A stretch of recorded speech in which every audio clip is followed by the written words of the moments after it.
Hello guys, आज हम पर बात करने वाले हैं किसानों की प्रॉब्लम्स के बारे में। तो सबसे पहले हम जानते हैं कि लो प्रोडक्टिविटी लेवल।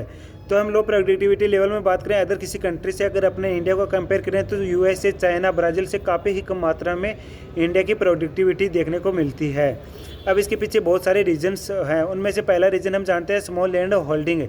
तो अब मैं आप 2011 के सेंसस की बात करूं तो 86% जो फार्मर्स हैं उनके पास 2 हेक्टेयर से भी कम लैंड होल्डिंग है। और बात करूं तो 1.1% जो फार्मर्स है वो मेजर लैंड होल्डिंग वाले फार्मर्स हैं अपने इंडिया में।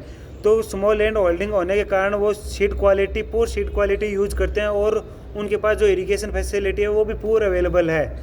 अब हम सेकंड पॉइंट की बात करें तो अंडर डेवलप इरिगेशन फैसिलिटी। तो आज भी अपने फार्मर्स हैं उनमें से 60% फार्मर्स है वो रेनफॉल पे डिपेंड है और उनमें से 40% फार्मर्स है जिनके पास इरिगेशन फैसिलिटी अवेलेबल है। अब हम थर्ड पॉइंट की बात करें तो लेक ऑफ इंश्योरेंस की हम बात करें तो अपने एक डाटा के अकॉर्डिंग मैं बताता हूँ कि इंडिया में जो कल्टीवेशन किया जाता है वो 192 मिलियन पर हेक्टेयर किया जाता है। उनमें से ओनली 15 मिलियन पर हेक्टेयर ही वो क्रॉप इंश्योरेंस एरिया है। अगर मैं अदर किसी कंट्री की बात करूं तो जैसे यूएसए की बात करें तो उनमें से 75% एरिया वहां का इंश्योरेंस एरिया है और चाइना की बात करें तो 50 to 65% एरिया वहां का इंश्योरेंस है। अब बात करें हम अगले पॉइंट की बात करें तो लेक ऑफ मैकेनिज्म की बात करें तो आज भी अपने जो स्मॉल लैंड होल्डिंग होने के कारण जो भी फार्मर्स हैं वो ट्रेडिशनल जो टेक्नोलॉजी है उसी को ही यूज़ कर रहे हैं, जो मॉडर्न टेक्नोलॉजी है उसका यूज़ नहीं कर पा रहे हैं।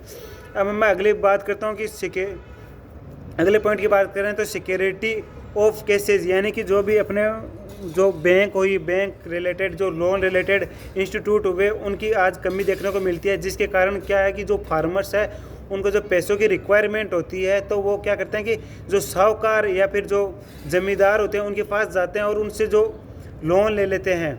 वो जो साहूकार या फिर जो ज़मींदार है वो उनको लोन ट्रैप के अंदर फंसाकर उनकी लैंड को हड़प लेते हैं।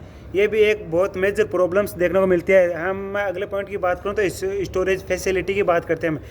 अब स्टोरेज फैसिलिटी की कमी होने के कारण फार्मर्स अपने जो भी प्रोडक्ट हुआ उनको तुरंत सेल कर देता है। अब इसमें एक फास्ट कमेटी के अकॉर्डिंग बात करें तो 66.6% जो food storage waste per year देखने को मिलता है और कोल्ड स्टोरेज की कमी होने के कारण जो 20 to 25% वेस्टेज देखने को मिलता है फ्रूट एंड वेजिटेबल्स का।